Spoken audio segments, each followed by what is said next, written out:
Chamonix-Cusi. Chamonix-Cusi. Yeah, okay. Going live. You're live. Hello and welcome to another day in the Milky Way, everyone. Thank you for coming. We got a great show for you tonight. We're going to talk about history. We're going to talk about myths and legends from all over the world. Or no, not all over the world, just from here. And we're going to take you back in time with my great co-host, David Null, Hawkeye Two Feathers. Thank you for coming.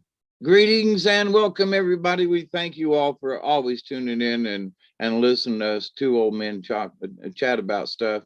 And we hope that you are doing well, and we always send prayers out to everybody. And so hopefully your evening is going well and you're not freezing to death or being too wet. So kick up your feet and sit back, and hopefully we can entertain you for the next 2 hours.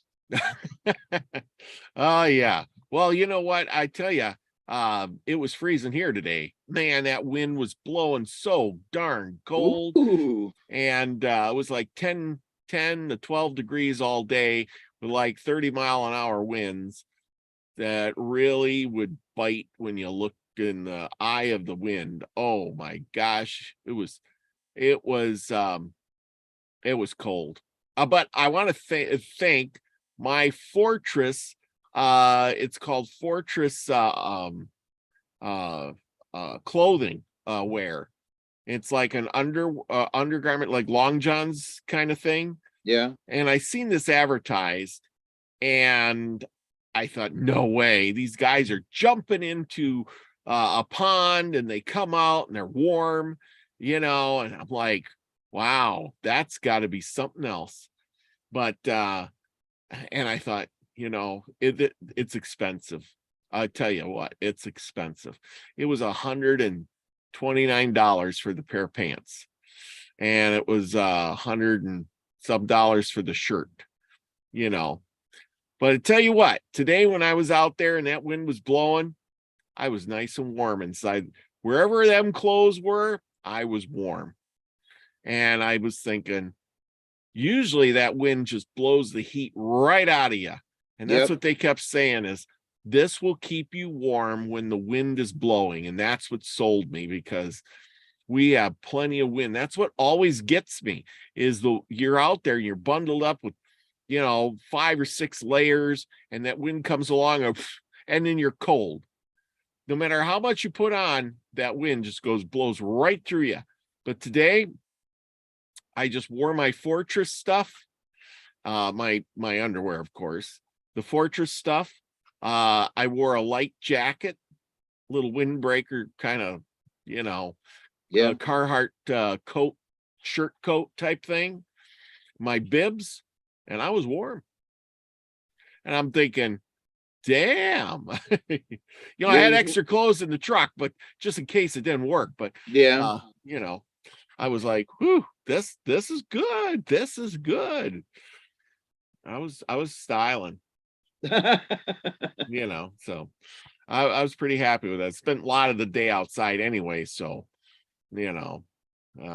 but anyway, I just want to say hi to all the people coming in. We got Susie Q, Michelle Can-Am Free. She says, much love, Robert and Hawkeye and the Soul Tribe. I hope you all could hear me good. I got a new microphone, and give me a thumbs up if it's sounding pretty good, because I can hear myself in my earphones, but I don't know how it's doing out there, if I'm projecting right. I got a new base for it. It's supposed to be pretty sturdy, and it sounds good in my head as I'm talking. So I'm thinking, hey, this is all right. So let me know. Thank you, Lucky Stone. You need to do a video review on it. Yes, I do. I found this off of what was it? The guys that did it were Pioneer Survival. Go check them out. Lucky, if you can look them up real quick, Pioneer Survival. They sell the Fortress clothing. They give you like a 20% discount code. But anyway, Elderberry's in the house. And we got Lucky Stone, Emperor Rex. I haven't seen you, Emperor Rex, in a while. Thank you for coming. But anyway, another day in the Milky Way. Here we go. But tonight I'm going to talk about an Indian that many people have not heard of. And I never heard of this guy either. And he's the last one in my book. The last one, pretty much. And I did a lot of Indians out of this book. So I'm a lot of them we've read about, like we did Red Jacket already, so I didn't do him. Tecumseh did him. Brant, we're going through Logan, King Philip, Pocahontas. We did her once, so I'm kind of Veracucho. There's a few others I might. Oh yeah, Chafaquil, Montezuma. We did them. Yeah, we did all of these, but this is kind of the last guy. Shamanisku, isn't it? Shamanisku. But anyway, it's better if I look up here. Shamakusi. Yeah, because I look at this and then I look at that one and it's totally different. I shouldn't look at this word because this one's spelled wrong or different. Okay, so we're gonna do this. We're gonna go to here and Wikipedia. There was not much on this guy. Shamakusi. Yeah, he was between 1785 and 1837. He was a leader of the Oto. How do we pronounce that? Otos? Oto. Otto. Oh, got it. Ottoe. Native Ottoe. Oh, what Ottoe? Native. He was okay. Yeah. Here we go. These people lived on the edge of the plains or the Central Plains tribes. As you can see, they were closely related to the Iowa or the Missouri, the Ho-Chunk, and the Winnebago. So, they were right in that area, more of a plains tribe. But as what I noticed about going through some of these names of the Indians, these are the states that people live in. I live in Wisconsin. We had the Ho-Chunk there. Whoever thought of the Missouri? Missouri. It's a state now. Where did that name come from? And a river. Yeah, it came from these Indians. Iowa. This was Indians who lived in Iowa. Native American Siouan people today are enrolled in either the two federally recognized tribes, the Iowa tribe of Oklahoma and the Iowa tribe of Kansas and Nebraska. Did you know Kansas was an Indian tribe too? I was like, really? I'm not sure if I remember that. Yeah, but I mean, the Dakotas it comes from the Lakota. Yep.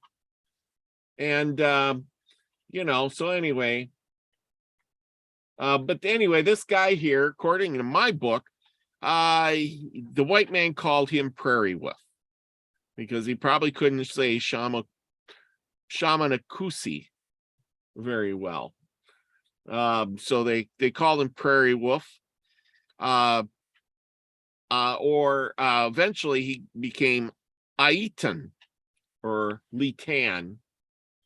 It's spelled different in my book, Litan, because he had did great. He had a battle with them. That was an Indian tribe too. So anyway, listen to this. This is kind of interesting when you get down to it, because this just blew my mind when I started reading about these guys and how they anyway, I'm going to skip over all the personal stuff here because I'm going to go into his recounts too more. So we're going to get the one picture that I could actually find of this guy. And because there really wasn't much for pictures. Usually there's a bunch of pictures, and this is pretty much all the pictures that I could get. And there we go. But kind of cool, looks like a brave warrior. I mean, considering back in early 1800s, late 1700s, you don't have photographs, so you just got to go by artist, but you can see by the horns, buffalo, they were out buffalo hunting, and they had horses and stuff like that. He must have been big into horses, put it that way. His father was named Big Horse, and he had several brothers, two of whom, Blue Eyes and Lodgepole, became celebrated warriors. Now, this is kind of interesting because we've talked about the Indians and how they went through a downturn at some point because of their, they got wiped out from smallpox or disease or something, right?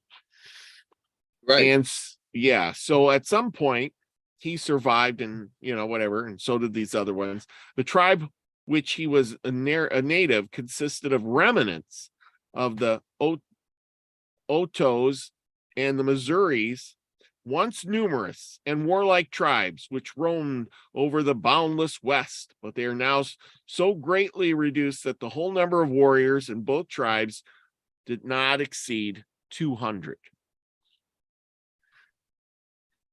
And that's sad. Yep.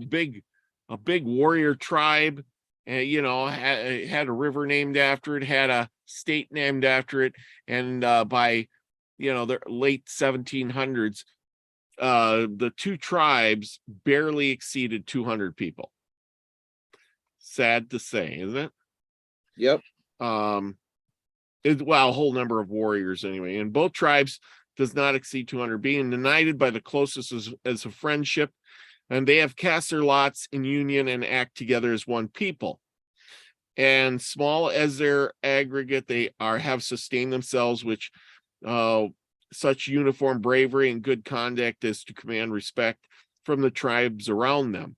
They are more in debt to Eton than any other individual for their high reputation, and have maintained it, as he was not only one of the boldest of their warriors, but he was distinguished for his knowledge and wisdom and peace. The tribes lived near La Platte, Nebraska, I guess that is, 30 miles southwest of Council Bluffs, if anybody knows where that is. I think I've been to Council Bluffs. They have two mud villages, it says. Now, I don't know what a mud village looks like, but they have two of them, where they plant corn and pumpkins, which they leave to grow during the summer while they go to the prairies to hunt buffalo.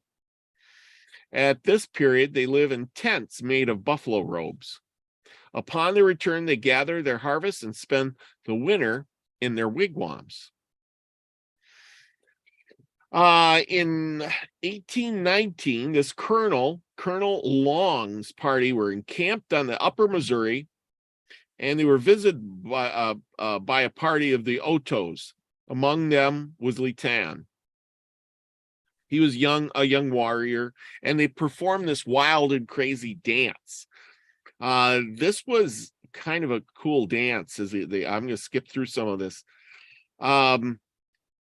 It describes this dance, which the leaders of the greatest repute among the Indians narrative of their exploits. In his turn, Litan stepped forward and struck. There was like a flagpole in the middle, and they danced around the flagpole, this flag staff, and which had been erected, and around which the dancers moved. The ceremony is called striking the post, and such is the respect paid to it. And whatever is spoken by the person who strikes may be relied upon as strictly true, and indeed it could have not been or not well be otherwise, for the speaker is surrounded by rival warriors. I gotta get something to mark my place. It almost sounds like the Sundance, but only to tell stories, where they dance around the pole kind of thing. Yeah. But they don't like pin themselves to the pole. Okay, and indeed, they're not otherwise. The speaker is surrounded by the rival warriors and would not fail to detect the instantly expose any exaggeration by which he could endeavor a swell by his own competitive merits. In recognizing his martial deeds, Li Tan said he had stolen horses 7 or 8 times from the Kansas. That's where I noticed it was Kansas's. It's spelled with a Kanzas, but I imagine it was Kansas. So that must have been a tribe. He had first struck their bodies of 3 of their nation slain in battle. He had stolen horses from the Litan, that was another nation, and had struck one of their dead. He had stolen horses from the Pawnee, we know of them, and struck their bodies of the Pawnee with a hoop. He had stolen horses several times for the Omahas. You've heard of Omaha, Nebraska. Now you know where it gets its name. And from the Pukans. He had struck the bodies of the 2 Sioux on a war party in company with the Pawnees. He had attacked some Spaniards and penetrated into one of their camps. The Spaniards, expecting a man and a boy, fled himself. Being at a distance before his party, he was shot at and missed by the man, whom he immediately shot down and struck. On occasion above alluded to, we are told in the dance, Li Tan represented one who was in the habit of stealing horses. He carried a whip in his hand, as did considerable numbers of the Indians around his neck. Were thrown several leather thongs for bridles and halters, the ends of which trailed on the ground behind him. After many predatory maneuvers, he stooped down and with his knife represented the act of cutting the hobbles of the horses. He had then rode his tomahawk as a children rides their broomstick, making such use of his whip as to indicate the necessity of rapidly moving, lest his foes should overtake him.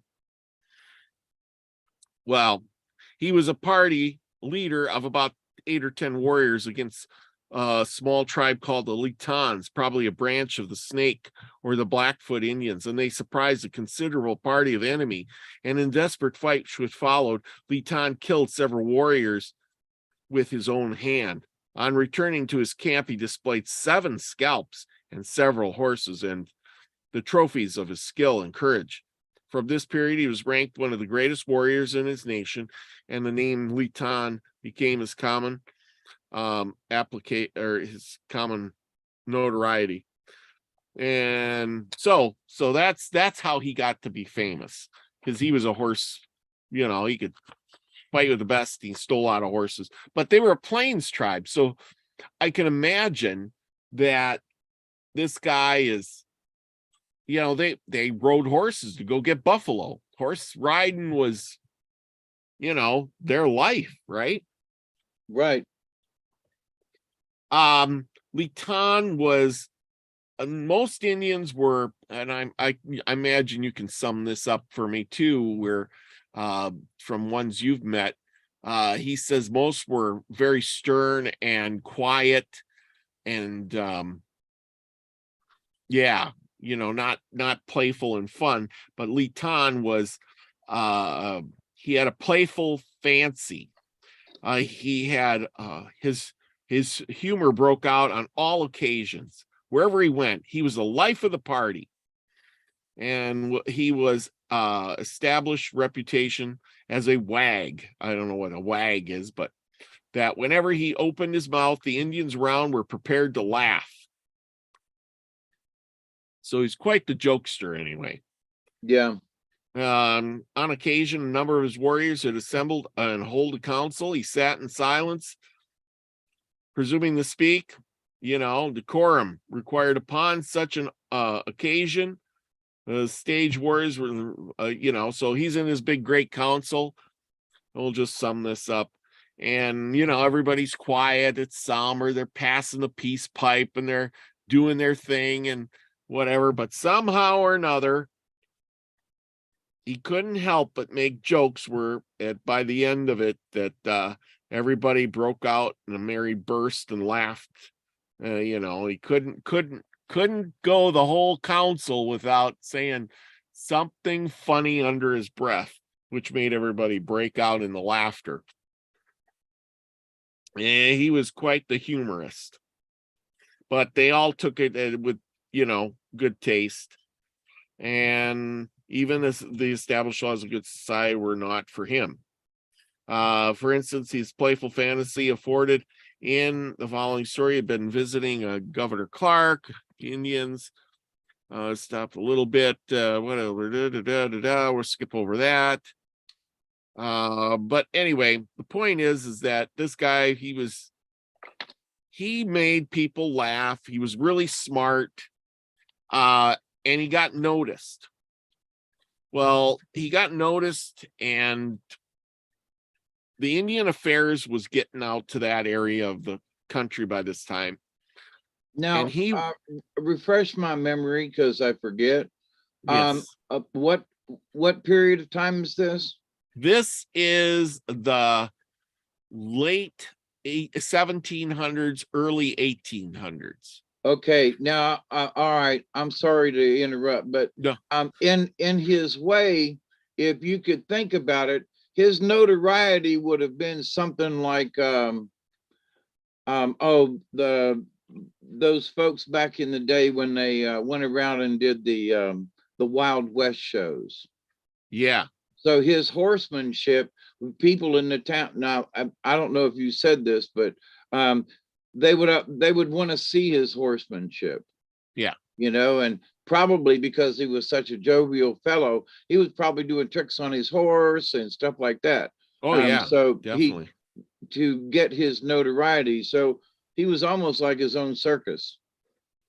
Absolutely. Yeah. Okay. I can't think of what was a Wild Bill Hickok in them, and he took Indians to Britain and Buffalo they traveled Bill, around and Wild Buffalo, West show. Huh? Buffalo Bill and the Wild West show. Yep. And so he had employed all kinds, but this is before that. But in his notoriety, just think about, Wild Bill. Oh, yeah. Yeah, exactly. Well, and he was very curious and smart. It says here that him and his tribe desired to make whiskey. But they used a lot of corn and great quantities of corn and without any success. So Litan went somewhere where they distilled liquor, but they only took him to one room where he's seen a big copper pipe that swirled around, and he says, and the pipe where it kind of cools and drips into the pot makes the whiskey, you know what I mean? Yep. The coiling pipe. When he saw this coiling pipe, he called it the worm and understood its use in operation. He remarkably playful. I see now why it is the whiskey, when it gets into your head, makes the brain turn around. So it becomes of the trick it gets in passing through the tube. That's interesting. Very, that takes some cosmic thinking. Yeah. I mean, seriously. So it goes around and around in that tube, and that's what makes that's what makes your brain go round and round. I mean, come on now. Yeah. That's what makes the magic. Holy mackerel. Exactly. He went to Council Bluffs with some of his Indian friends and saw some rockets sent into the air by the soldiers. In talking with his companions upon the subject, he told them that the Great Spirit had made the whites superior to the Indians in two things: in making fire water and fire powder, And in gratitude for these gifts, they sent up streams of fire so that he might light his pipe. About the year 1822, Major O'Fallon, who had stationed in Council Bluffs, attended this deposition of the chiefs from several tribes to take a bunch of tribes and chiefs to Washington. Among them were warriors from the Kansas, Pawnees, Otos, Groverters, Mandans, Omahas, and more, amounting to about 20 people. I remember Black Hawk went to that too. Yeah. We read about this. Litan was one of those people. During this expedition, they were taken by a boat to Washington, to Baltimore, Philadelphia, New York. They took careful note of everything. They paced the decks of the ships, measured the guns on the forts with strings. They also measured the size of some of the public buildings. They attempted to count the people of New York and keep the record upon notched sticks. On their return to their homes, these chiefs, with the exception of Litan, gave an account of what they had seen. In every instance, this was received with incredibleness, and in most cases, the result was fatal to the character of the chief's veracity. In a matter of policy for the leaders of the Indians to calculate the belief that they were among the most sagacious and powerful nations of the earth, it is the pride and conceit thus established that becomes the source of much of their courage and vigor of character. Okay, so skip over some of this. So basically, the chiefs would go and then they brought this information back, right? And I'm going to stop share here. That's all the pictures I really got of this guy. So I'm going to go back. But anyway, so, they go there, they get this information, the chiefs bring it back. Now, the chiefs are supposed to relay the information that they have, right? And the chiefs are honest about it. They did all this work. They measured everything off. They're telling these people. And the people just can't believe it. Listen to this. This one guy, and the thing is, if you're lying and they don't believe you, they kill you. You lied to us, we're going to kill you. So anyway, one of the fates of the Mandan chief was melancholy indeed. On his return, he told, without exaggeration, what he had seen. The white people, he said, have lodges, some of which are 100 paces in length. They have canoes 50 paces in length and sufficient bulk to hold 500 men. That's in their great cities. Boat. Yeah. In their cities, the people are so numerous that you cannot number them. They seem as countless as the stars in the sky or straws on the prairie. This announcement, so different from the current notions of the people at the time, was received with universal disbelief. Some of them rose up and told the chief that he could not be true and that he sought to deceive them, that he spoke with a double tongue. In vain, the chief protested that he spoke the truth. In vain, he did appeal to the Great Spirit in indignation. You have spoken with a false tongue, they said, was the universal cry. And they told him, well, you better sing your death song. Well, they got to Litan, and they asked him, well, what did you see? And let's see if I can find it here.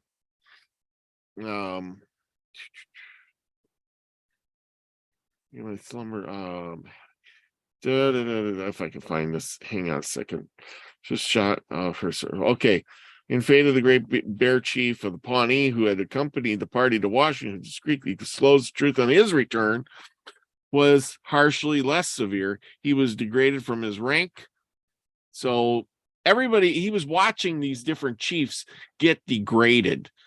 and he was finding out that they were, the Pawnee, the bear, the Blackfeet, because nobody would believe him.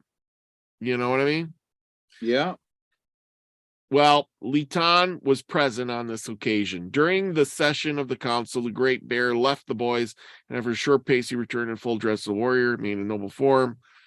Where is he? Oh, great spirit. I want to find where it talks about Litan, because he told something really good. Oh gosh, where is this? Chiefs. Chief of Let's die. Resist. I should have underlined it. I don't know why I didn't.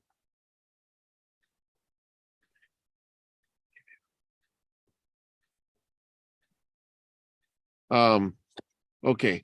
I have spoken the truth, and yet I say I'm not a liar. Thou, the great spirit of the air, thou know things, spoke truly. Indian family, Snake Pawnee. Let me be surrounded by willing. I'm saying this death song down upon it. Seeing these savage, Pawnee. Oh, Ekin Town was presented as occasion during the session of council.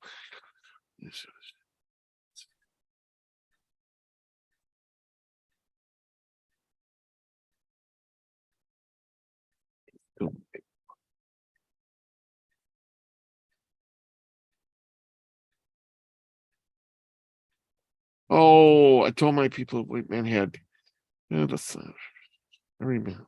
That's there it goes through all these Indians talking about the thing, and each one gets shot down, basically. Okay, so in a cautious, here it is. In the scene produced a strong excitement. Every eye was bent upon Litan, who now arose, and he replied to the appeal thus made. But it seems the generosity was not among the virtues of the prairie wolf. By this time, he'd seen every one of them get shot down. Like, you're lying to, there's no such thing.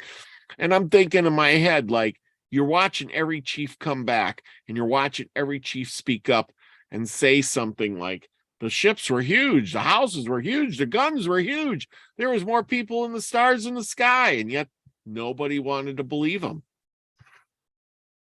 But he says here, was not among the virtues of prairie wolf. He knew the Indian character well, and he had been careful not to jeopardize his reputation by telling the Indians what they would not readily believe.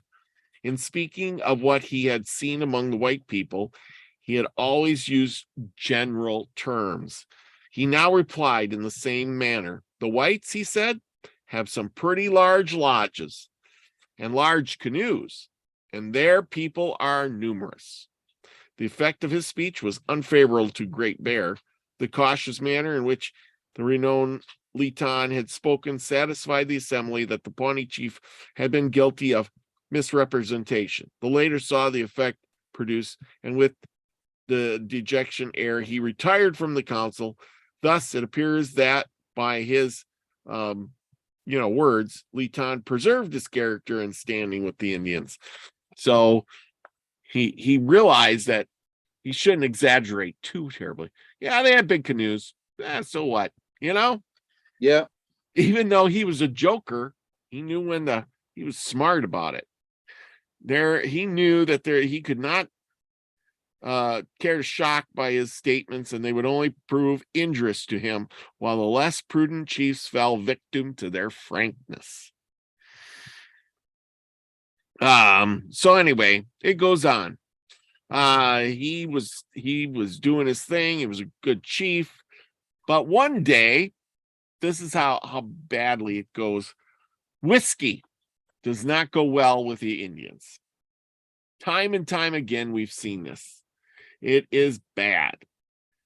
His brother and him get into the whiskey, and his brother Lodgepole, anyway, they get drinking. And the next thing you know, they get fighting. from some dispute. We don't know what it is. They had traded some stuff for this whiskey from some white traders or whatever. But anyway, Lodgepole and him got in a fight.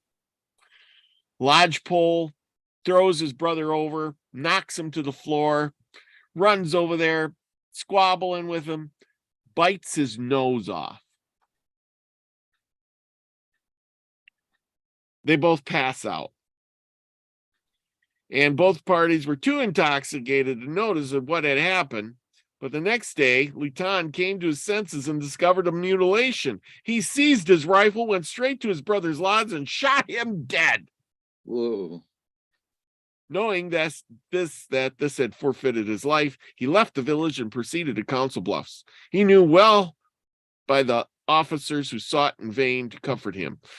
He cared little indeed for his brother's death or his own exile, but he seemed to feel a particular degree of humiliation.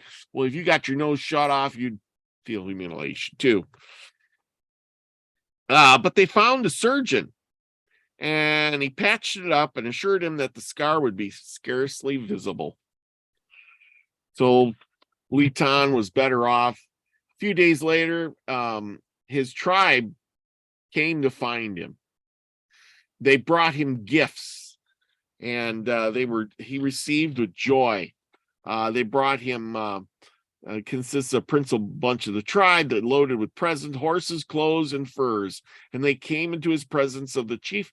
They wept out loud in token of their sorrow. Litan promised to take the subjects into consideration, and in a few weeks he returned. The people rejoiced. They overlooked him killing his brother, and he was the war chief of the tribe at that point. He continued to be their leader for a number of years. His reputation, not only as warrior, but a man of great sanctity and wisdom. He was greatly extended, and he was regarded as one of the great men of the day. His fame and wit was spread far and wide, and in his society was much sought on accounts of his powers and amusement. The white people were accustomed to call him the Indian Voltaire.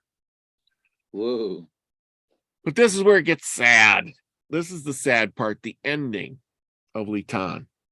The death of this renowned chief was not glorious. Well, it was inglorious. During his absence from about the year 1834, one of his young wives, being smitten with the affection for one of the youthful dandies of the tribe, forgot her duty and went to live with her new lover. When Litan was about to return, the young Indian began to dread the wrath of the chief. Accordingly, being joined by 5 or 6 of his companions, he fled to the woods.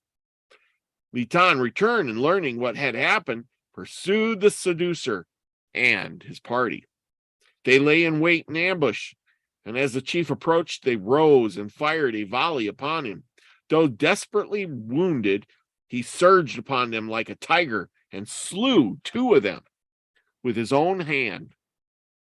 In the midst of the conflict, he received a ball in his chest and fell shouting in triumph for his vengeance he had inflicted upon his enemy. And there you go, the end of Litan. Wow. Yep, fighting right to the end, even if it meant fighting his own people. And again, fighting for his young woman. Pretty funny, isn't it? But he was a tough one. I wouldn't want to come up in battle with this guy. You know, stealing horses, fighting the Pawnee, the Kansas, the Omahas, the Latans, the whole bunch of them, stealing horses, taking scalps, going to Washington, Philadelphia, New York, seeing the big cities, coming back and being wise enough not to say what the Indians really didn't want to hear. Yeah. You know, so it's kind of how it goes. What do you think of all of that? Oh, it was crazy times at Ridgemont High, as far as that goes, in my opinion. You Yeah. know, because when I stopped you and I said it was sort of like a Wild West show, and then you read that they all went to Washington and they traveled into the different towns and stuff. You know, it was a big presentation. Yeah. So um, most probably a lot of them could have been outdoor kinds of things. So you could Well, almost imagine a Wild West show in a way. well, remember, the white man was pretty smart at when we read Black Hawk. They said in there this was an idea contrived of the white man to take these chiefs to Washington to show them the power and the might of the white man, and that when they got back, they did go to their tribes, and they were very intimidated by this, knowing that they live in a teepee and they have canoes that fit 5 or 6 guys, but the white man's got ships that fit 500 and houses that fit hundreds of people, and there's more of them than you could ever imagine. And you're looking at your little tribe and you're going, well, there's 200 of us. There's 200. And there's, I got more notches on my stick. I had to bring like 50 sticks along, and I still didn't count all the people. You know what I'm saying? So, Yeah. yeah. And and they also had goods. Yes. It wasn't, they brought horses with them. They brought shovels and axes, and so it wasn't just the ships and how many men, but it was also the other stuff they brought, because natives didn't use iron. you know it Yeah. was always about wood or flint or something like that. So um you know it like the when they saw the rockets go up, Yeah. he said that the white men have they brought powder, you Yeah. know They're more and powerful than we are, and you and know. and what was the one was, oh, fire water and fire powder. Yeah. Yeah. But Elderberry says, really cool story. Thanks. I lived in the middle of that area, and the names are towns all around the state. Yep. Yep. Cool. But yeah, see, and that's the thing. It's a real cool story, but it's true story. That's true. These people did these things. They lived quite the adventurous lives. Could you imagine? What are you going to do today? I think I'm going to go out and see the Pawnee and steal some of their horses and maybe kill some guys out there. And, well, it's going to be fun. You want to come with me? I might get killed too, but you want to come with me? Oh, boy. Which is interesting because you see, by the time, let's go back to the horses thing. How long had the horses been on the continent? So here they're going to go out and steal horses from the Pawnee. Where'd the Pawnee get them? But I mean, Yeah. considering that a couple of 100 years or so beforehand, there weren't any horses on the Yeah. North American continent. Well, we read about, So, remember we did a show on that one, and the horse really got introduced in like the late 1500s to the Plains Indians, late 1500s, early 1600s. So at this point they've had them for almost 200 years, close to 175, I'd say. So you're talking a lot of horse, but the problem is it was probably slow going because of the fact that they had this big die off. They might have been a big, great tribe, but then they had that die off and they became a small tribe, right. And so these two great, I mean, it would have been great to see the Missouris and the Otos together. I mean, or what they would have been like before they all died off. Right. Well, sort of my point about the horses, even in 200 years.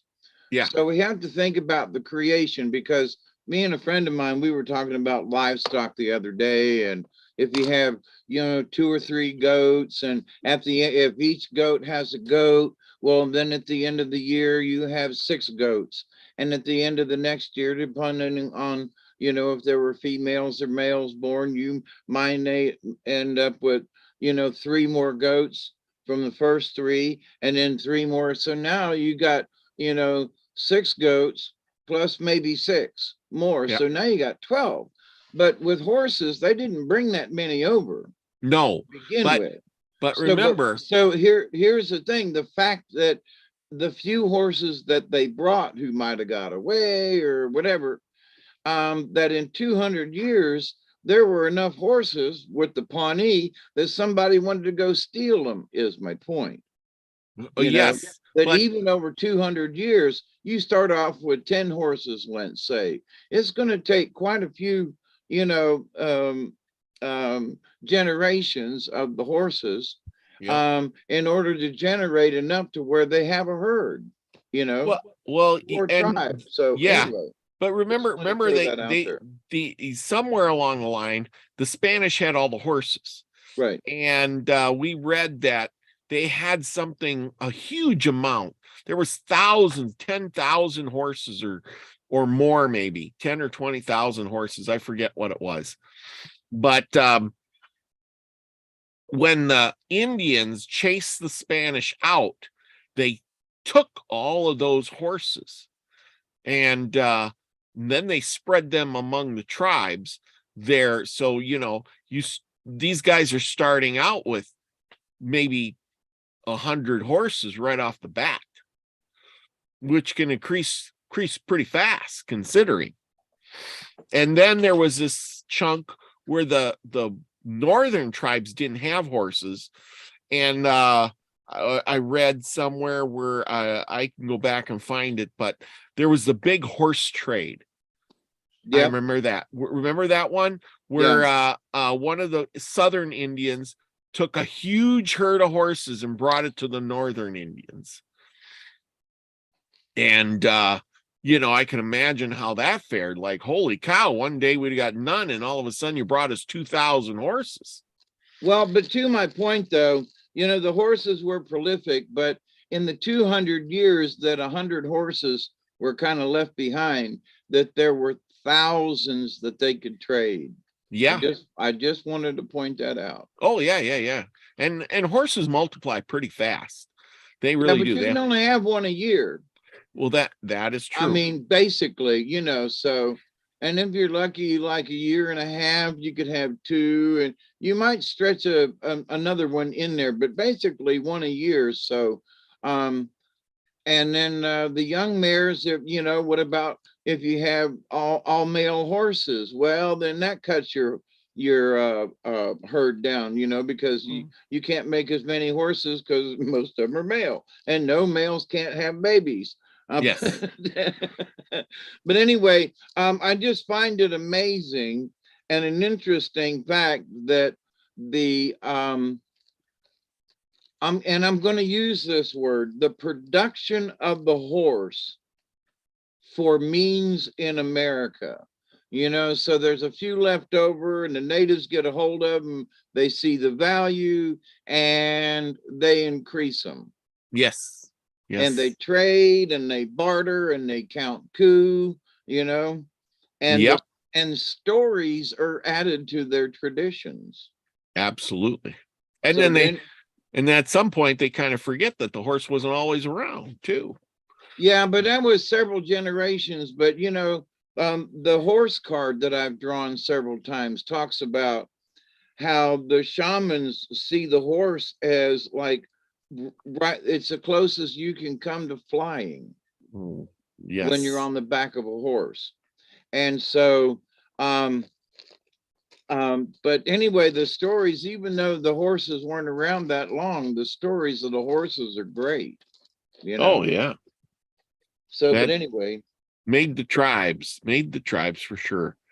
I want a big shout out. Well, you're figuring out telling me where you want to go. We got Regine Hutchinson came to join us tonight. Max Vision, thank you for coming. Scotty Boy says, simmer down there. Enough about those goats. There's enough for each of you. 12 goats. Now that's a party, he says. Jody Grakowski, thank you for coming. Michelle Can-Am Free. S. Lee is in the house. If I'm missing anybody, Elderberry, of course. Yeah, Witchy Moon. There's Witchy Moon. Puff, puff, puff, she says. Yep. Well, look at you with a pipe today. Yes, pipe. That's pretty cool. Yep, yepers. Where are we going tonight? Okay, so go to that American, the same book we were in the last couple of weeks. Native Stories 1 or something. Wait a minute, let me. You know how many Indian stories? books. It's just called Indian books. Okay. And then go down to Creation Myth. So it'll be under C. Indian books. That's Creation, yeah, Indian books. Uh-huh.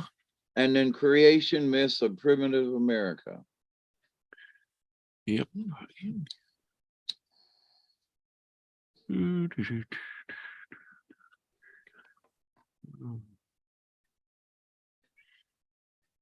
Where did I put that?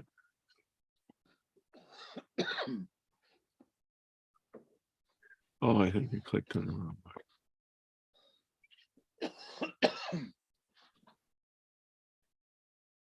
one. Creation.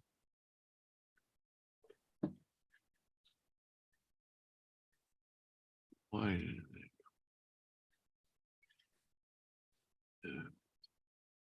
And what I would like to read tonight is the introduction to this book that was written in 1898 and copyrighted that same year. So this is an old rendition or an opinion or point of view or observation by this particular author. What is it called again? Sorry, Creation Myths? Yeah, Creation Myths of Primitive America. Now, the rest of it, Creation Myths of Primitive America in relation to the religious history of mankind. Now, that's a tongue twister. Yes, by it is. Jeremiah Curtin, 1898. I have it. Where page? It's in the introduction, and just look for the page that says introduction. It doesn't have a number. Oh, okay. Introduction. There we go. Now this is fairly long, but when we get down to a certain point, we'll probably call it quits. But I want to really kind of point out, this was in 1898, this opinion. Yeah. And how he lays it out. I find it fascinating. I've read it over it. In fact, while you were reading about, Shawnee Kusi, I was, scanning back over this to refresh my memory. And I'm like, man, this guy had one heck of a point of view. So, and I find it fairly accurate. I mean, as far as a philosophy or religion or whatever. But anyway, so it's, tell me when we're ready and I'll, Well, I got it up. See, and that's the thing, is when you're talking 1899, that was like right at the end, there was the Indians were, I mean, these guys were getting fresh hand accounts yet. You know what I'm saying? Oh yeah, I mean they were living amongst the Indians. Yeah, You well, know, they yeah, were coming in contact with them. I mean, you know, they yes. hadn't at this particular at let's see, 1898. Yeah, 18 Oh, and 8. there had been the Trail of Tears by then. Oh I yeah, was yeah. just trying to get Oh, my most chronological thing in order, but yeah, yeah, most of the Indian wars were over by like the late 1870s, early 1880s, but still the people that are writing these books weren't, 10 years old. They were, 30, 40, 50, 60 years old. If you're writing this book, you're got to be at least 40. So, you were born in the 1850s, where you might have been, your parents would have been settling the territory. You might have been out on the covered wagon headed to California or something, taking the Oregon Trail or whatever you want, but you might have been one of those people out there meeting up with the wild Indians kind of thing.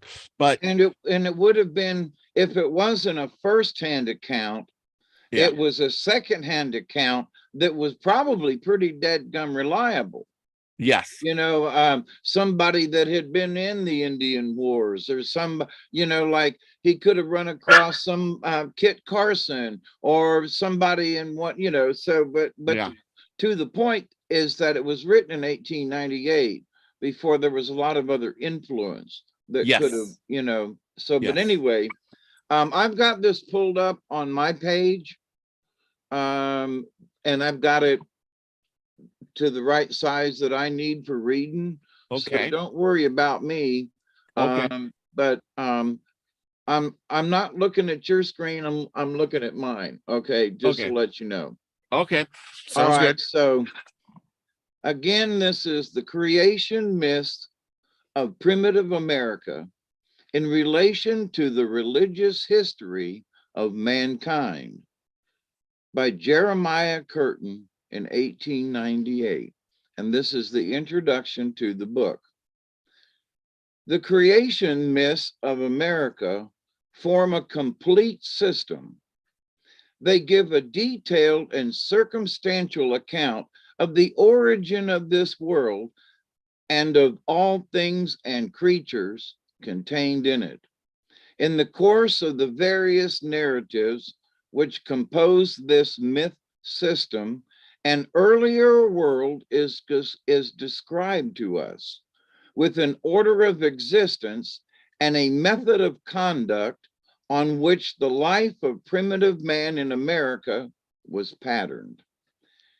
That earlier world had two periods of duration, one of complete and perfect harmony, another of violence, collision, and conflict.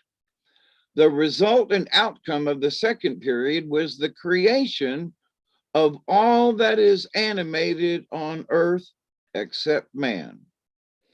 Man, in the American scheme of creation, stands apart and separate. He is quite alone, peculiar, and special. Above all, he belongs to this continent. The white man was unknown to American myth makers, as were also men of every other race and of every religion outside of the Western Hemisphere. Described briefly and by an Indian, the American myth system is as follows. There was a world before this one in which we are living and present. That was the world of the first people, who were different from us altogether. Those people were very numerous, so numerous that if a count could be made of all the stars in the sky, all the feathers on the birds, all the hair and fur on animals, all the hairs of our own heads, they would not be so numerous as the first people. These people lived very long in peace, in concord, in harmony, in happiness. No man knows, no man can tell how long they lived in that way. At last, the minds of all except a very small number were changed. They fell into conflict. One offended another consciously or unconsciously. One injured another with or without intention. One wanted some special thing, another wanted that same very thing also. Conflict set in, and because of this came a time of activity and struggle to which there was no end or stop till the great majority of the first people, that is, except a small number, were turned into the various kinds of living creatures that are on the earth now, or have ever been on earth except man. That is, all kinds of beasts, birds, reptiles, fish, worms, and insects, as well as trees, plants, grasses, rocks, and some mountains. They were turned into everything that we see on the earth or in the sky. That small number of the former people who did not quarrel, those great first people of the old time who remained of one mind and harmonious, left the earth, sailed away westward, past that line where the sky comes down to the earth and touches it, sailed to places beyond, stayed there or withdrew to upper regions and lived in them happily, lived in agreement, lived so day to day and will live in the same way hereafter. The Americans' system, as we see, begins with an unknown, great, indefinite number of uncreated beings. In other words, of self-existent personages or divinities. Those divinities were everything at first. There was nothing except them, nothing aside from them, nothing beyond them. They existed unchanged through untold periods, or rather, through a duration which would be periods were there a measure by which to divide it. They lived side by side in perfect concord, in the repose of a primeval chaos of quiescent mind, which presents a most remarkable analogy with the attenuated, quiescent, undifferentiated matter, which, according to nebular hypothesis, filled all points of space in the physical universe before the first impulse of motion was given to it. At last, this long period is ended. There is mental difference among most of the first people. Character is evolved and has become evident. Rivalries, collisions, and conflicts begin. The American creation myths, as far as we know them, form simply a series of accounts of the conflicts, happenings, and various methods by which the first world was changed into the world now existing. This change was effected in various ways. In the struggles between hostile personages, one god of great power and character overcomes a vast number of opponents and changes each into some beast, bird, plant, or insect. But always the resultant beast or other creature corresponds in some power of the mind or in some leading quality of character with the god from whose position it has fallen. In certain single cases, opponents are closely matched. They are nearly equal in combat. The struggle between them is long, uncertain, and difficult. At last, when one side is triumphant, the victor says, hereafter you will be nothing but a, and he tells what the vanquished is to be. But at this point, The vanquished turns on the victor and sends his retort like a Parthian arrow. You will be nothing but a, and he declares what his enemy is to be. The metamorphosis takes place immediately on both sides, and each departs in the form with the enemy seemed to impose, but which really belonged to him. There are cases in which the hero transforms numerous and mighty enemies indirectly through a special wish which he possesses. For example, a certain myth hero brings it about that a large company of the first people are invited to a feast, and while all are eating with great relish, he slips out unnoted, walks around the house and utters as he goes the magic formula. I wish the walls of this house to be flint, the roof also. Next moment, the whole house is flint walled. The roof is also flint. After that, he says, I wish this house to be red hot. It is red hot immediately. His enemies inside are in a dreadful predicament. They rush about wildly. They roar. They look for an opening.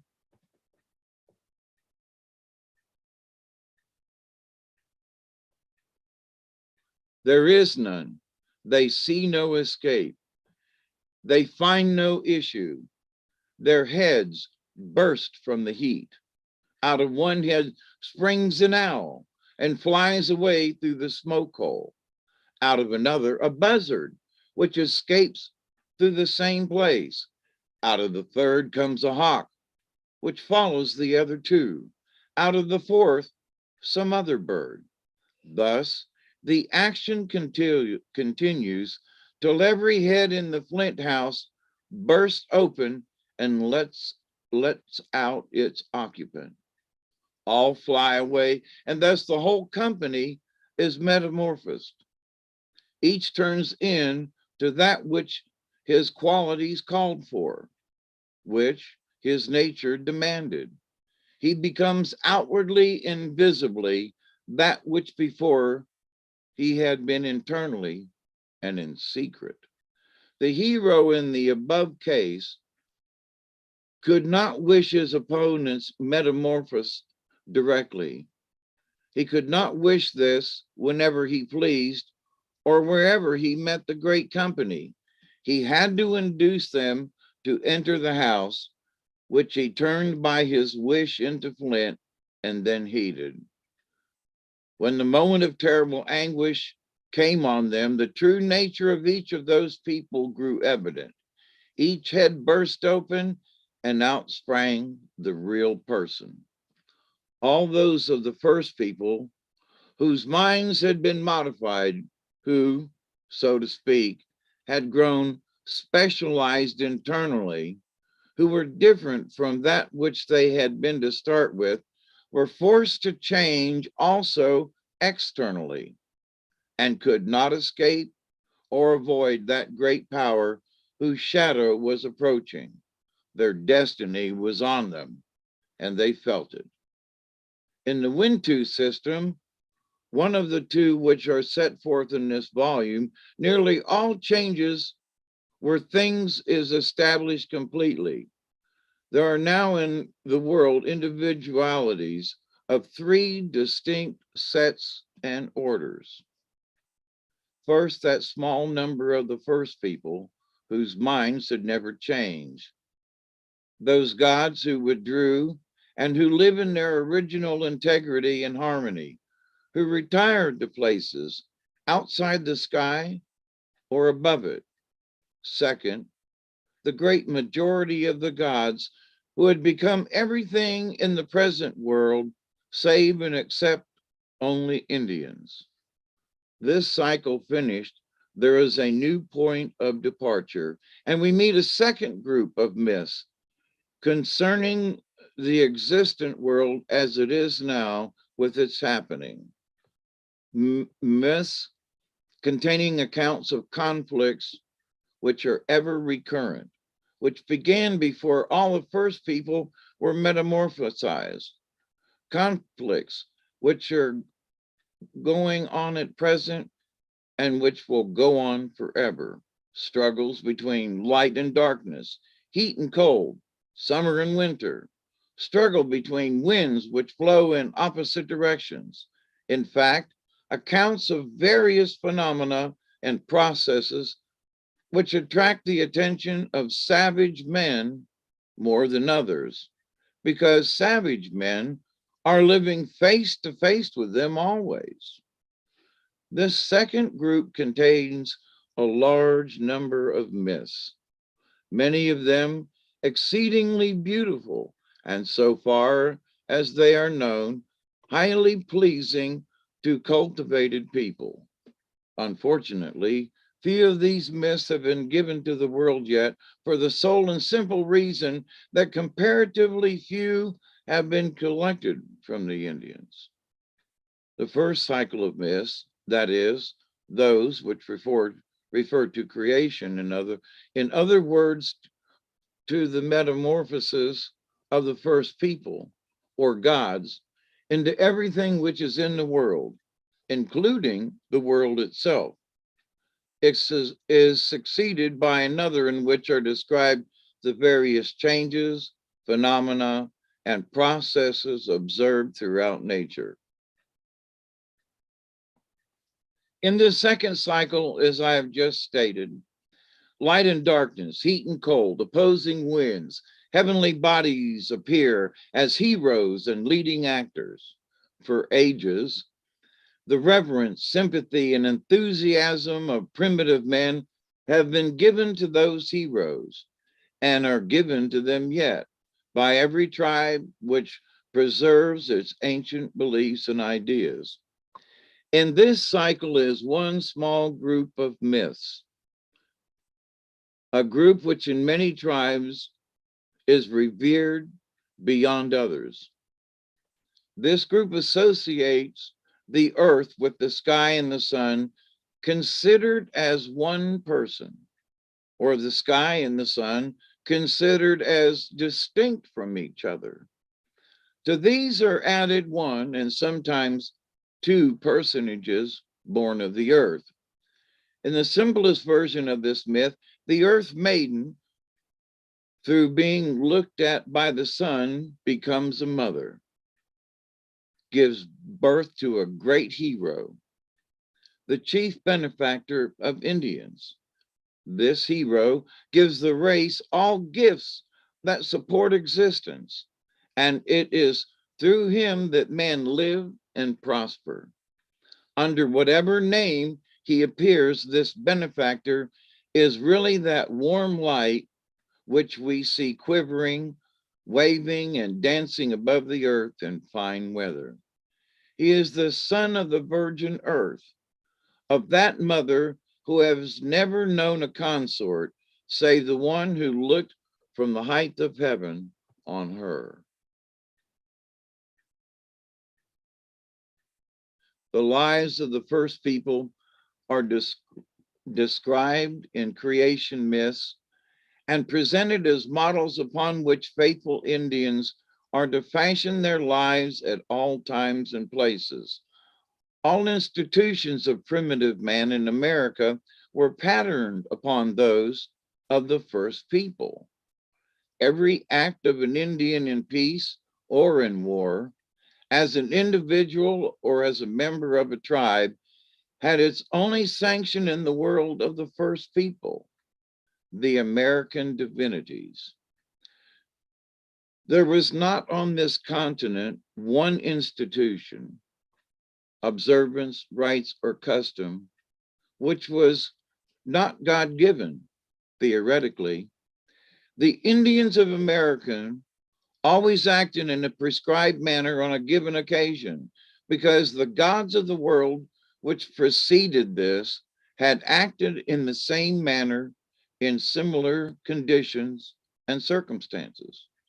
No people could be more religious than those of this continent, for there was no act of any kind in life during which they were free of religious direction.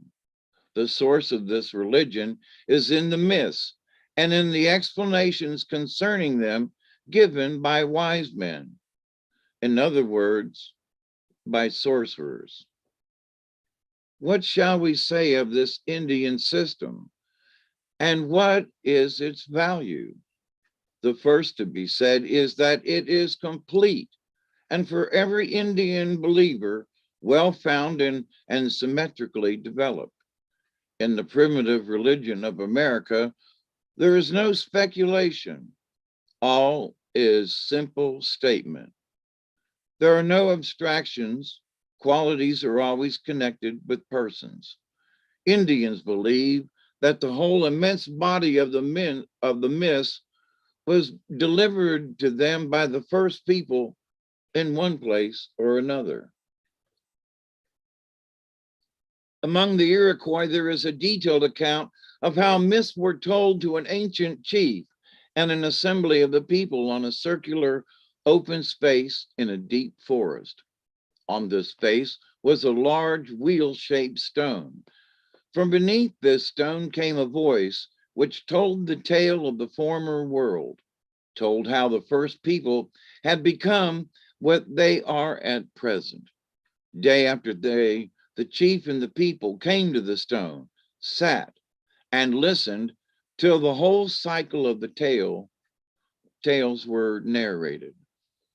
On the lower Klamath, there is a very old immense tree which has given an account of the first world and people. This tree itself is one of the first people metamorphosized. No one knows what its age is. Sources go to it yearly, hold converse, put questions, receive answers. Each year, a small stone is added to a pile in which there are thousands of pebbles, apparently. This pile stands near the tree. No one is permitted to count the stones in it. The pile is sacred. Once a stone is placed with the others, it must stay there forever. This sacred tree has told tales of the first world. The tales known to the West Peak and Indians and revered by them. On the upper Columbia is a great rock which resembles an elk somewhat. This rock is also an oracle, one of the first people. Like the round stone of the Iroquois, it is told of the first world, and its tales of all belong to the Shapahapichans. The Indian system has its plain and clear revelation. For believers, it has tangible and undoubted connection with the world which preceded the present one. Its narrative explains how in one place and another, the first people revealed the tale of the world's transformation. For the Indian, this is all satisfactory. He has a system which is perfect, extensive, rich in detail, full of interest, a system which gives proofs of its origins through testimony delivered by divinities. It was revealed to the wise men, the worthies, the patriarchs of his race. What more could he wish for? What more could he ask? Nothing. The wisdom of his nation is more valid, more reliable than the witness of his own senses. His eyes and ears might be deceived by tricksters, but not by the truth delivered to the great men among his own people, preserved by them sacredly and passed down to others. This is the position of the Indian. He believes in his own system fully. How are we to relate ourselves to that system and its contents? What should we think of it? How was it conceived? How developed? We do not believe in an Indian first world, nor previous people turned into animals, plants, insects, birds, fish, and reptiles. We have no ancestors who founded that system. We possess no traditions that came from it, no beliefs that are based on its teachings, no faith in its sorceries, no dread of their workings. Any statement as to how the Indian system was conceived and how it was developed is very different in character from a statement of what the Indian system is externally and on the basis of its own story. In presenting the system from the purely formal side, we are dealing with simple facts, which we collect and range in order. Once we possess these ordered facts, we have the externals of everything Indian, not only religion, but medicine, politics, social life. We might stop there and say, this is the system. But from our point of view, we are forced to go further. We must seek explanations. We form no part of the Indian assembly of believers. We have no faith in their system except to show us what the Indian mind is. Hence, we are forced to ask how the Indian founded his religion and evolved it. We are forced to look for its origin and meaning. We give no credence to his tale of revelation. We are certain that he himself, that is his race, began the system, that it was developed from insignificant beginnings and increased through lengthy periods till it reached its present form and fullness. We have not the details of how he acted, but we know where the myth maker had to begin, and we see what he has effected. The physical universe was for myth makers of the old time in America, the same in principle that is for us today, the visible result and expression of unseen power and qualities. The difference between us and them is determined by the things that we see and the way in which we apprehend them. What did the ancient myth makers say of this universe? And what interest or value has their statement for us at that moment? The primitive men of America saw before them forests, plains, deserts, mountains, lakes, and rivers of various sizes, from the smallest to the greatest. They lived in climates varying from the coldest and most inclement to the hottest and most difficult of endurance. They saw around them on all sides a world far more hostile than friendly, a world of savage beasts, wild creatures, poisonous reptiles, deadly insects. Each creature, every plant had its own fixed and settled character, its own aim and object. Whence came beasts good for food or clothing, whence others dangerous to life, beasts to be slain or avoided, whence came trees and plants of various kinds and uses, whence came sweetness in the maple, or bitterness and poison in another tree. What is the origin of corn, and why do poisons grow to kill as corn does to nourish? Whence came the rattlesnake, and whence the salmon?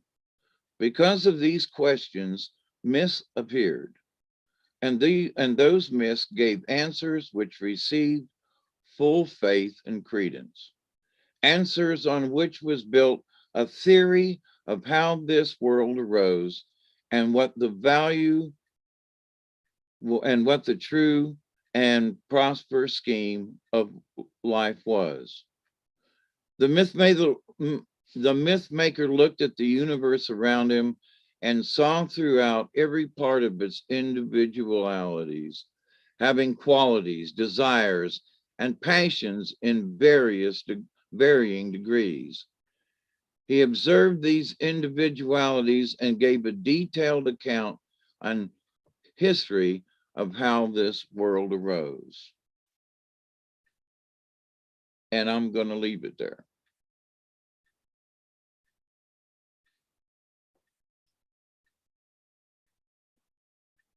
But so from 1898, this is very complex.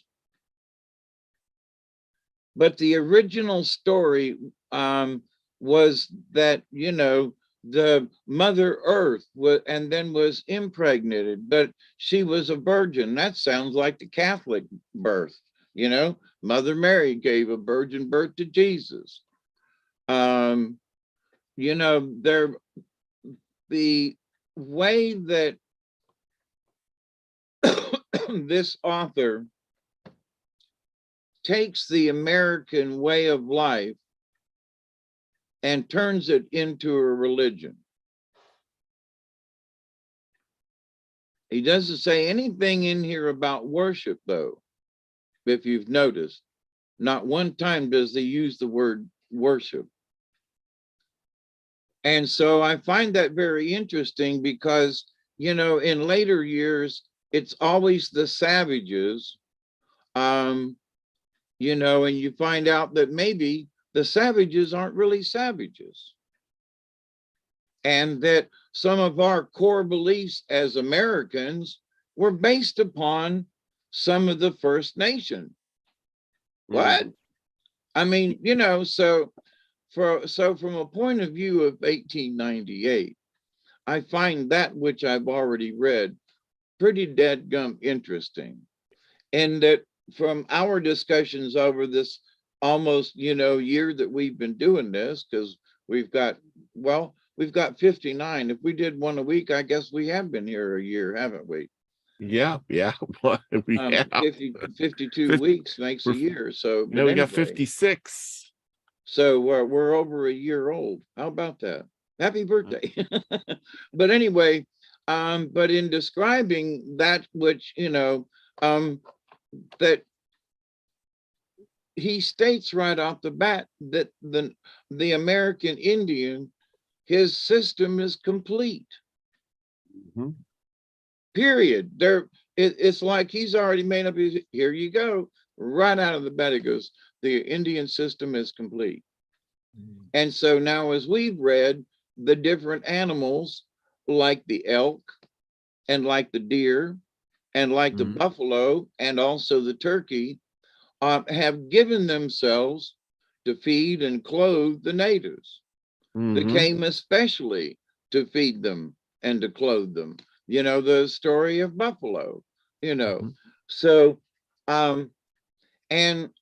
but in everyday life, what the American Indian, and it goes, as he states, it's North and South America too, but so in the Americas, that life every day that you wake up it's sacred. You know, because of your connection to the earth. Whereas, you know, you're not, me especially, you know, that white people just don't get it because they have no attachment to these natural things. And we are natural beings. We should have an attachment to the world around us. We should be able to listen to a tree talk to us. We should be able to hear an animal. You know, because at one time we could. And there are dog whisperers, and there are horse whisperers, and there are cat whisperers. I mean, you know, me and Duggar, we have developed a language over the last couple of years that he's lived with me. And he communicates with me and lets me know with a growl or a whine, or he'll sit down and lift his paw if he's hungry. I mean, we have developed a communication system between the two of us. So this idea that four-leggeds are stupid and that, you know, and they can't communicate and they, you know, oh, that's just nonsense. Yeah. You know, in so many ways. But you have to be a believer. And as he says, that the native believes, he truly believes it. You know, there is no argument about it. He's convinced Mhm. in his faith. And so many, I say white people, I'm just in that culture, the white culture. There, you have to believe in stuff that's just kind of etheric. Oh, believe what we tell you. Why? Because we said so. Because that's Yeah. the Catholic Church. Well, Yeah. it's a miracle, and God says, just believe it. But I got questions, you know, Yeah. believe it, because that's where faith comes from. Okay, all right, Well, somebody said recently, the more knowledge you gain, the less or the more knowledge you gain, the less the you understand. no, the more knowledge you gain, the more you turn away from God or something like that, or God's word or whatever it was. And I get that, because you gain knowledge and then you say the same thing. Why do I got to have just faith and believe unknowingly, like with no brain? I got to just take the word for what it is because somebody told me, and then just do without reason, just because it says so.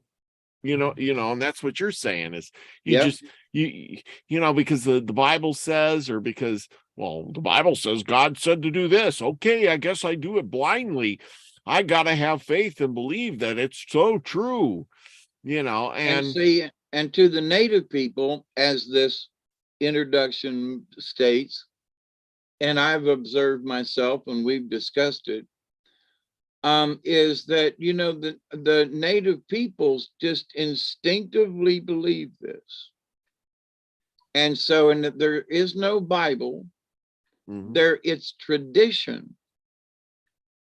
So yeah, what we have always woke up in the morning and give thanks to the sun for coming up again. We give thanks. We're not ain't worshiping it, but we're giving thanks that the sun is up. We give yeah, thanks to the rain. We give thanks to yeah, to the seasons. We give thanks, and offer up cornmeal or whatever. But yeah, so but that everything is sacred. yeah, And so it wasn't until the white man got here, as we have talked about, that all of a sudden the beavers disappeared. The buffalo in the Smoky Mountains and on the eastern coast all disappeared. For a lot of us, what? Yeah, there were buffalo here. They've reintroduced elk into the Smoky Mountains. There are some people up there who aren't real happy about it, but I'm like, no, no, no, no, put them back.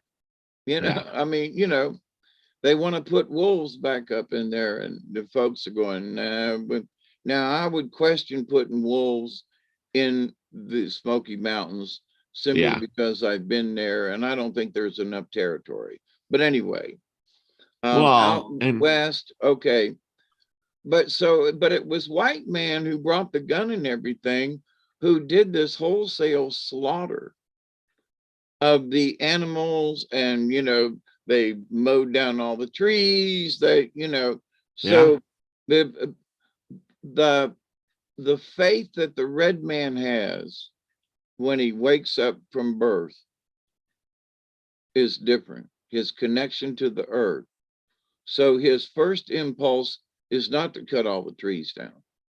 You yeah, know, his yeah, first impulse is to go out and give thanks to the creator for all those trees.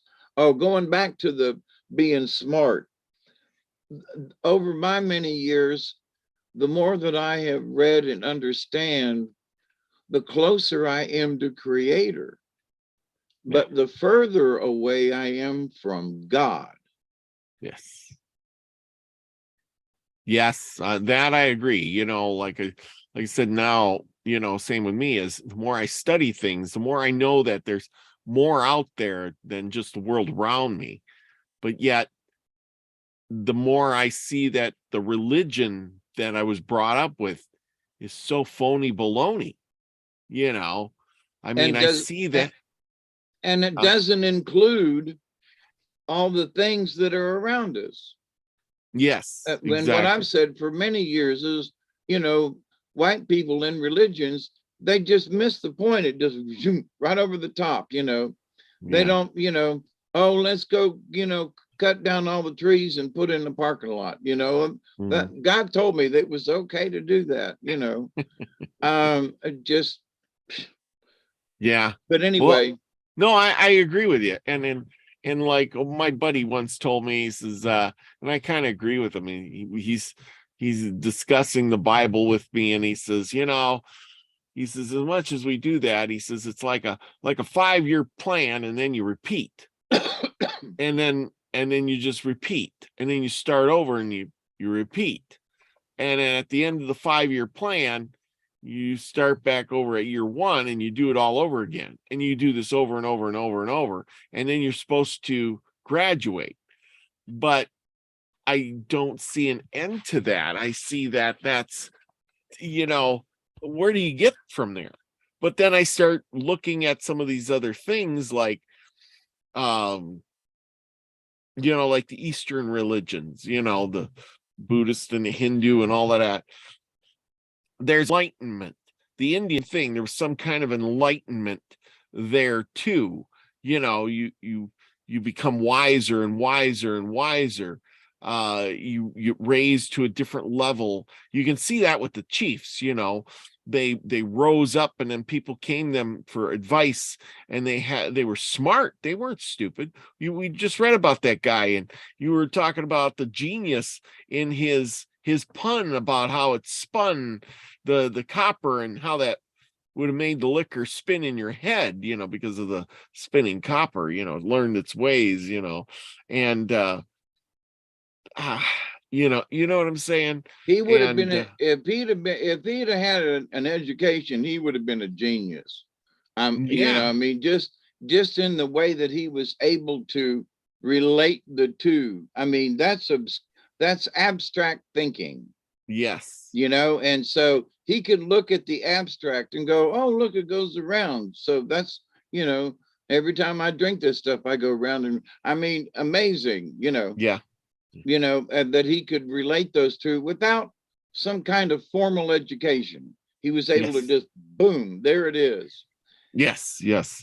Joanne says something about I'll never turn away from God, and nobody asks you to turn away from God. It's just that to you know, there's religion, and then there's your belief in God, or the great, and according to the Indians, you know, the great mystery, or the great spirit, or the unknown, you know. And you know, you're to give them reverence, but not, you know, no, you know, you're not supposed to worship anything that isn't a perfect, isn't it like perfect deity, or a perfect spirit, or something like that? So it's a great creator of some sort like that. You shouldn't, you know, do these things, but you can, you know, the Indians, what we said, they don't worship, but they adore them. They give reverence to them. They thank them. They honor, Honor them. the big word Yes. is honor. But and to give thanks. But and who was that said made that comment? And which one? About what? The last one you said. About the honor, or No, no, the no. Who in the chat made that comment about? oh, Joanne Dancy Gypsy. Yeah. Joanne, let me make this perfectly clear. All the powwows that I've been to, they all give a Christian prayer. Every one of them gives a Christian prayer, and with reverence. But then they also give a prayer to the Creator, because in their mind, Creator created God. In the grand scheme of, it's even bigger than the God of the Bible. God is an entity, and they pray and they're reverence, but the great Creator created God. There's even more to it than just the Bible. And that's, for me, I have turned away from the God of the Bible, because what God of the Bible was, you know, would play tricks on Job and kill his family, and, you know, because he had a bet with Satan. That's just bullshit. I'm sorry. I just, no, you want me to worship this cat? And I did for years. But to the point though, that the reverence and that, and it ain't a, white men use the word religion. The red man just lives it. It's not religion, it's a way of life. Yeah. It is life, Yeah. and Yeah. a lot of white folks can't get that. No, it's not a religion. Well, you give praise, and well, I say thank you, Jesus, a lot. Let me tell you. I mean, not thank you, Jesus. I made it through my colonoscopy yesterday and made it home safe. Thank you, Jesus. And I mean it.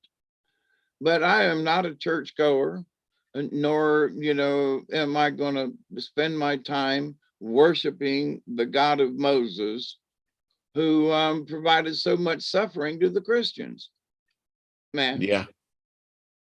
Because in the grand scheme of things, there is one rule, the law of one.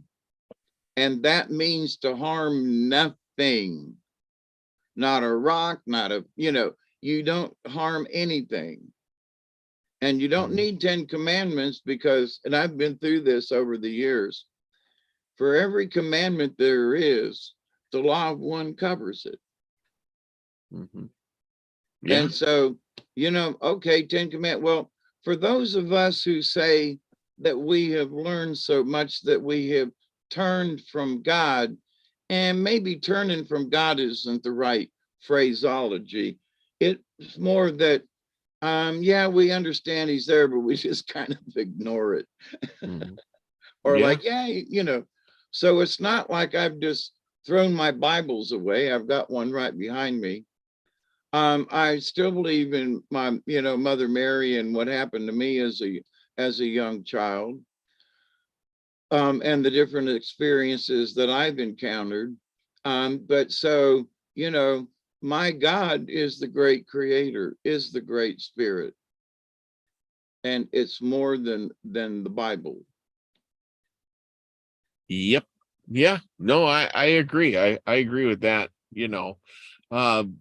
because, I'm realizing that there's so much more to everything out there.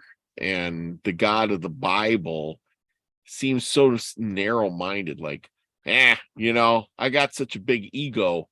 Yeah, I created everything, but I can't tell where you are, and and if you don't do what I say, I'm gonna kill you off, and I'm gonna do this and I'm gonna do that. Well, if you're such a great creator, why don't you just snap your fingers and have it done? Why do you got to get somebody else to do your dirty work? Well, and here's one thing as a Catholic, okay, now I grew up, I was born in 52, so I grew up in that era where, the Catholic Church was, the priest was, had his back to the church and everything was very solemn, and, the altar boys and everything. And so, I was an altar boy at 7, okay? So, and I remember walking in pitch black to the church to be the altar boy, or riding my bicycle early in the morning. So back then, you could not eat meat on Fridays. You couldn't have chicken or pork. You could have fish, but that was it. So growing up on the carnival, sometimes there wasn't any fish, so you could starve, or you could, say, please, Jesus, I'm going to eat a hamburger. Don't strike me dead.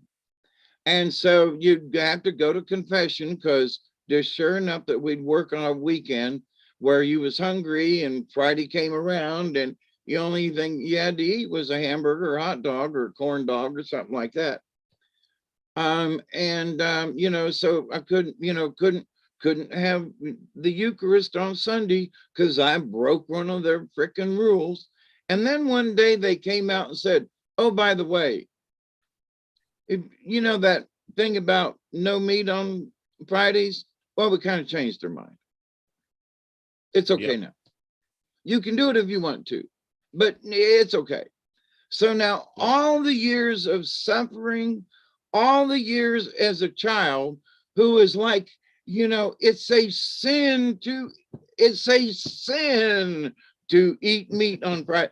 You do you hear me? So to a young Amen. child, oh my God, I can't eat that because I'm sinning against God. And then they changed the rules. And I went, Yeah, wait a minute. yeah, Oh, wait a minute. yeah. Wait a minute. So, So they made it all up for years. They made it all up, made us mhm. all suffer, made us all, and well, we changed our mind. Oh, God didn't really say that. We just kind of made it up. Oh man. I think we mistook Joanne's words. See, it's really hard when you're reading the things and stuff. She says, I didn't mention the Bible. You need to go back and listen to listen to my podcast. Oh, okay. Well, sorry about that. Sometimes when I'm reading these things, it comes off as something else. But either way, we got off on a tangent. You made a great discussion, Joanne. For us anyway. But But it still, relates to what he was talking about because yeah, he viewed the Indian way of life as a religion. So, of course, when you say God, my brain goes to the Bible, yeah, you know, yeah, and mine too. a It lot of people, wanders. when they talk about God, most of the time they're meaning him the God of the Bible. And I mean no disrespect. I still read my Bible. I'm still a Christian as a believer. And so but I just realized there's just more to it than that. That's all. There you go. There you go. There you go. I hope we didn't offend you. We're just here for discussion. So it's all good. Yep. Um, it's all good. It And took me a bunch of years to get here. I mean, and a lot of, at the age of 70, I started really researching about, 20 years ago, which would made me in my 50s, early 50s. yep, So this, it just didn't. Now there was a day that it dawned on me, oh man, both exist, both can coexist, both, neither is really wrong. The history of the Bible and all that, that's for all them people, but then you got to realize the history of the American Indian yeah, and of all yeah, the that is Americas that is true. and Yes, their Joanne, we thousands of years of tradition. we were the ones that brought up the Bible. We were, yep, she Yeah, didn't. yep, I did not misinterpret what she said. That's why I yeah, asked you to repeat it. yeah, yeah. Yeah. Yes. So No, there you go. Joanne. There you go. Joanne's wonderful. We love her. Thank you. Oh, yeah. Thank you for the discussion. Yeah. Yeah, it was But a it good does fit discussion. in with this narrative in the introduction that I just read. So, It's always interesting, you get on these thoughts of stuff. I think about it often, but who knows where it goes. And I do believe there's something more out there, and I love to go down these other avenues of different peoples to see where, like, the Indians weren't tainted by the Bible religion, so they had their own offshoot for thousands of years. And it's kind of interesting to see where that led those people. That's why I get so without using. Can you answer one question without using Catholic teachings? Yeah, that's a good question. That is a really good question. Wow. But anyway, well, yeah, I can. But it's not just Catholic, it's Christian religion.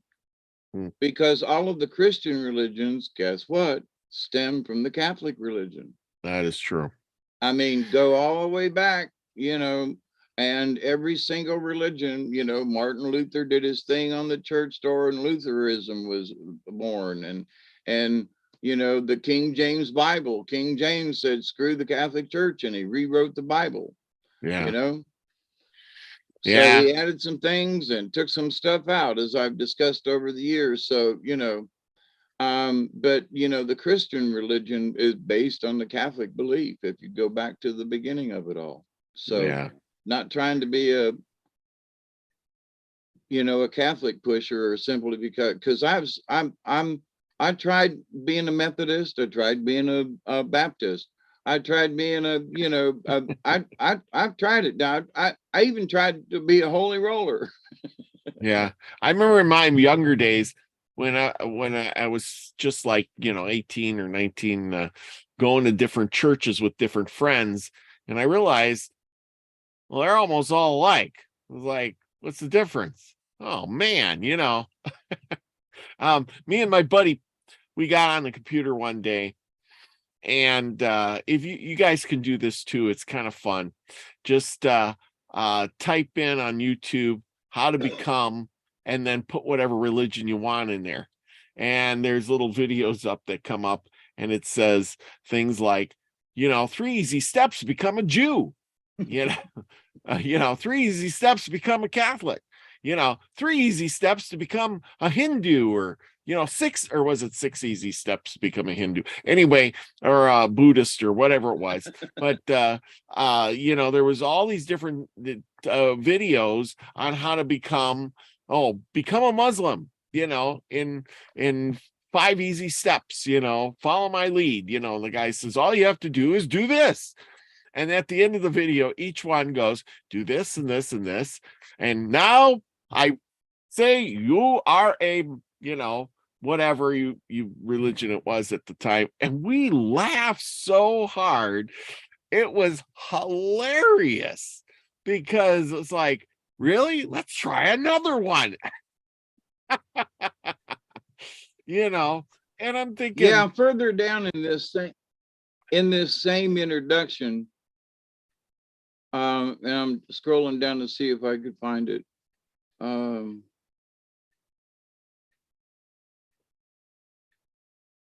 They're talking about that that there could be 20 Indians who would go to the mountain and fast for a week, and only one person would have a vision. And there could be another group of folks seeking, messages from the, from Creator. And, 15 of them could go to the sacred mountain and fast for a week, and none of them get anything. And then 3 guys could go to the same mountain at a different time, and 2 of the 3 would have the same vision. So there is no rhyme or reason to it, but in that all of the American native peoples, they didn't have the internet or anything. So how did they know that each of the tribes had their own way of going to the mountain to seek divine, information? Yeah. And that they always fasted. They always, when a young man was going into puberty, he was sent on a vision quest, and it was accepted that each one of them was going to do this as a rite of passage. Well, in the Jewish tradition, and I've had many Jewish friends. So, it is when they're 13, well, what is it called? Bar mitzvah. Bar mitzvah, yeah. So, so there are these rites of passages in a lot of different traditions. And even in, I'm bringing up the Catholics again, but, by that time, by that age, 13-ish in there, that you can have the sacrament of, oh man, I just had it. Anyway, there's another sacrament that you can have. You have to study for it and all this and pass the test, and then you can, but you have to be a certain age before it happens. So in all religions, even in the Native Americans who had no influence from these other churches or whatever for their, their traditions of thousands of years. So it's interesting that they, even in the Catholic Church, during Lent, there are days that you fast before Easter, there are times, that was where I learned how to fast, I guess you could say. and talking with some of the monks and so forth over the years. But so the idea though that the natives were doing it as part of their daily life Yep. without a religion tied to it, you know? That is for sure. So that's one thing I find fascinating. And apparently this author did too, because he's like, you know, how did all these people learn this? How did this belief system start? How did they know, even though there are variations on the theme, they all believe the basic thing? How did they all know this? How did the word spread? You know what I mean? And it is fascinating. That it still fascinates me. It is. It really is. It really is. So you got a card for us tonight? I can, absolutely. Oh, we always got to finish off the night with a good card. Yeah, I got a little long-winded with this story, but that's all right. I just found it fascinating, and it was just seemed so right on from his point of view from all those years ago, you know? Yes. Oh, I agree. I agree. I agree. And there's a lot more to that particular thing, but he gets a little wordy and complicated, and but the basic thing is that, and he keeps repeating it, that the native peoples have, and he keeps referring to he as the native race. And they don't talk about women. He doesn't mention anything about women. It's all about he. The he is the red man's religion. So, but anyway, that's another, you know, that's another way of saying, well, where's the women in this story? That is true. You know, it's true. But back then, in that point of view, women didn't have any stature. You know, they couldn't vote, they couldn't do this and that. Yeah, but the funny part is in the stories that they, like the Corn Maiden and the Buffalo Girl or whatever, you know, White Buffalo, they all came as women. Yes, but I mean, in his introduction and discussion of religion, women are not discussed. Just in this reference, I mean, but yes, it's true. The native peoples, you know, the women play a huge part in everything. You know, like you say, the Corn Maiden and even when they talk about calf woman. Yep, even when they talk about the growing corn, they call it the three sisters. They don't call it the three brothers. Right. You know, I mean, there's a lot of feminine in there. I mean, you gotta have, if you're talking about creation, there, you know, they're always talking about a woman somewhere along the line, which is kind of odd, but it's probably more so. I think this guy might have had some, you know, influence when he's talking about this stuff from a Catholic or a Christian, you know, outlook too. You never know, right? Yeah, well, you know, through all of history, since the Christ phenomena started, and you know, what was it, the 5th century or the 10th or 11th or whenever, when they started coming out with the Bible and everything, and religion really took on a shape, right? Yep. So all through history, then from that point on, then it would have been hard not to have been affected by Christianity. Yeah. And it would have been the Catholic Church that was the, you know, the main. Yeah. Oh, I pulled the turtle card. Oh, the turtle. Yeah, of all things. I'm like, what? Oh, goody, turtle. I am surprised because I thought for sure, I was like, oh, I bet you $1 you're gonna be pulling the horse card tonight. That's what I was thinking. Either the horse or the wolf. You know? No, but last time was last time the owl? Yeah. The upside down owl showed itself tonight to me, which is interesting. That we need to maybe be prepared to be deceived. Oh, Deception. And I hope the folks that are listening to our conversation, about our discussion about God, you know, um, I kind of feel, especially after all the stories we've done, that Robert and I are very similar in our belief system, and we're very spiritual and very reverent, to the earth and things around us. And so, you know, I don't some know might about, call it Great Spirit, some people might call it God, but we're both very spiritual people. yes, And that's what we're seeking more, as to how do we become more spiritual by what we learn. all the time. I've been learning about, I did a show on lucid dreaming the other day, and meditation and breathing and stuff. And I had this show with this Diane Martino the other night, Monday night. So if y'all didn't check that out, you should check that show out. That was a great show. She's going to be on soon again. But I was practicing some of that and the lucid dreaming stuff. And man, last night was the weirdest dream I think I've ever had, ever. It was like a broken up TV show. It was weird, weird, weird.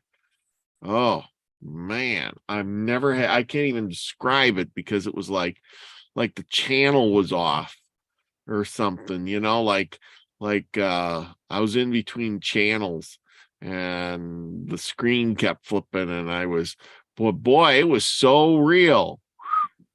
I tell you, crazy times. Well, and yesterday I had a colonoscopy, and they put you to sleep for it.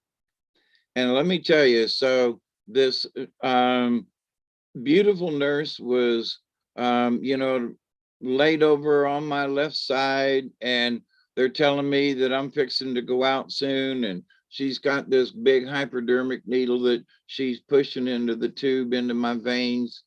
And she's talking, and she said, "We'll see you on the other side." And my lights went out. That was it. And then the next thing I knew, I woke up like an hour and a half later with nothing in between.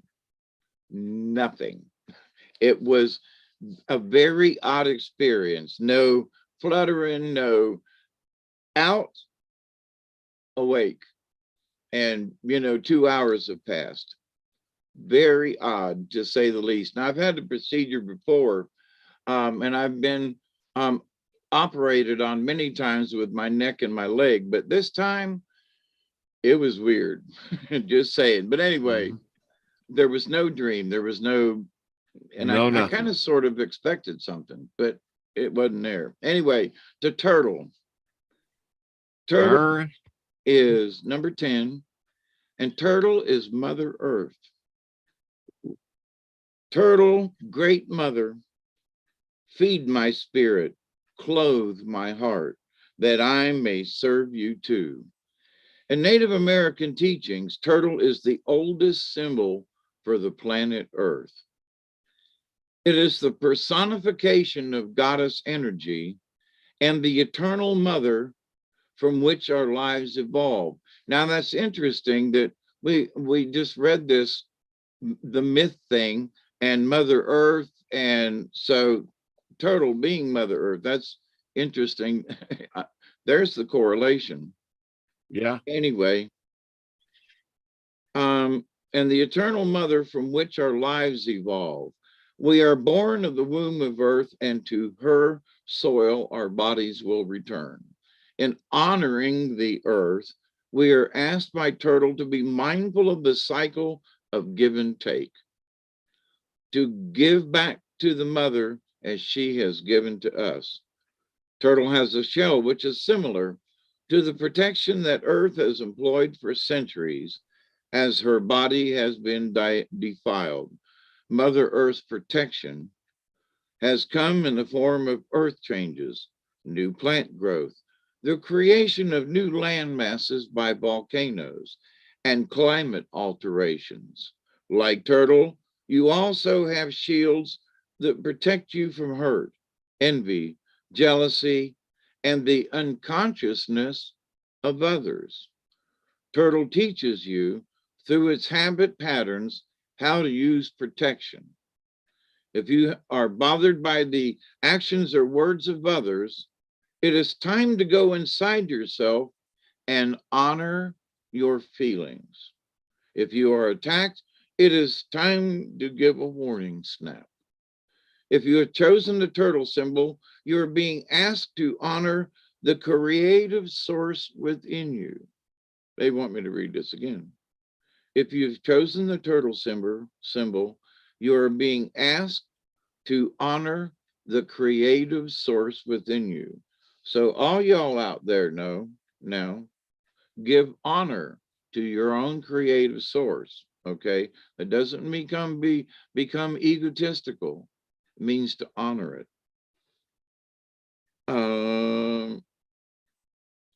To be grounded to the earth and to observe your situation with motherly compassion. Use the water and earth energies, which represent turtles' two homes, to flow harmoniously with your situation and to place your feet firmly on the ground in a power stance.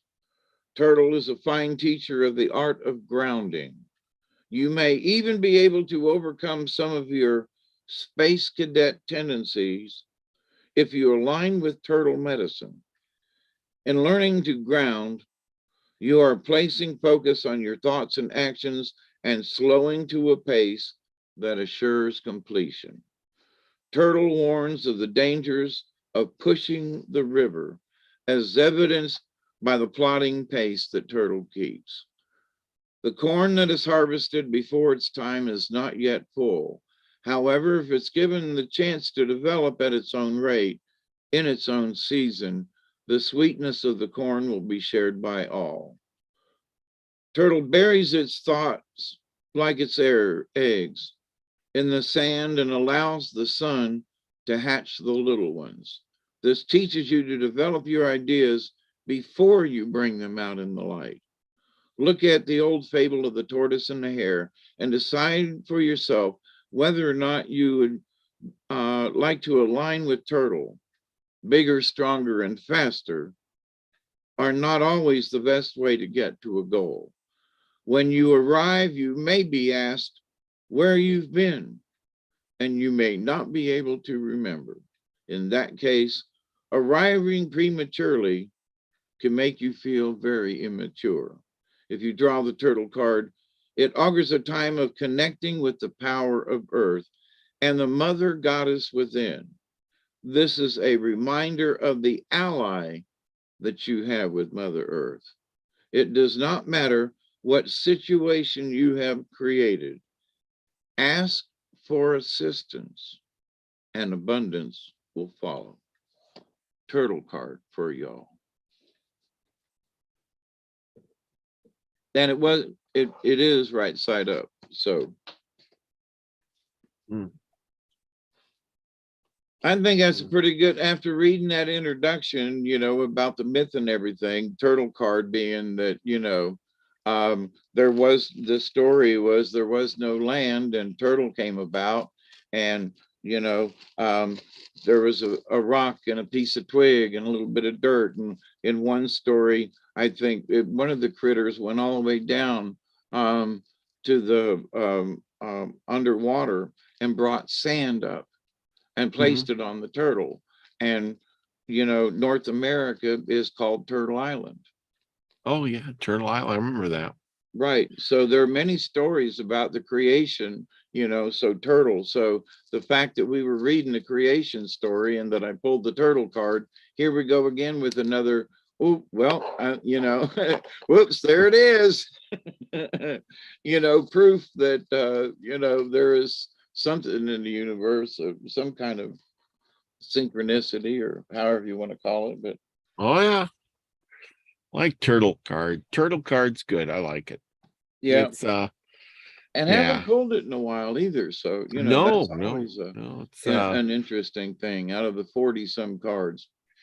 Well, I know you got to get to bed and we're past 2 hours. Oh yeah, we are, but I appreciate everybody for coming. We held a pretty good crowd tonight. Thank you, everybody, for doing your thing and coming and showing us love and attention while we babble on all night. But I hope we provided a good show for you. Are you going to do a show later on tonight? Yeah, a little bit. Yeah, I'm wound Okay, up. so go grab yourself a cup of coffee, people. Enjoy a little bit. Go back and catch David on his channel in a little bit. I'm going to say adieu because I'm going to bed. I got to work tomorrow and I'm on call for the next umpteen days. But we're going to be back Saturday night for a great show. I don't know exactly who I'm going to have on, but I know I will be on. I will announce soon. But don't forget to catch me every night at 9 o'clock. I got a whole bunch of shows already scheduled up. I've been doing on my days off. I did a bunch of stuff. A lot of fun I had doing them. Everything from, I got one with Lucky Stone, and I did some with what else? Who else? But anyway, I got ones up. I did a bunch of other ones on different people and things, and it's gonna be a fun week. So catch me every night for a little short here and there. And then I did the Buffalo Bill stories, so you can finish up on them too. So there we go. But it's going to be a great week. We got to stay warm because it's cold. Weather's coming your way, David. Better get some wood for the stove. Yeah, I was doing that the other day. So blessings, everyone, and stay warm and stay dry. Stay healthy. That's right. And remember, go out and be the frequency you want to receive, everyone. Love you all. Peace, everybody. Cheers.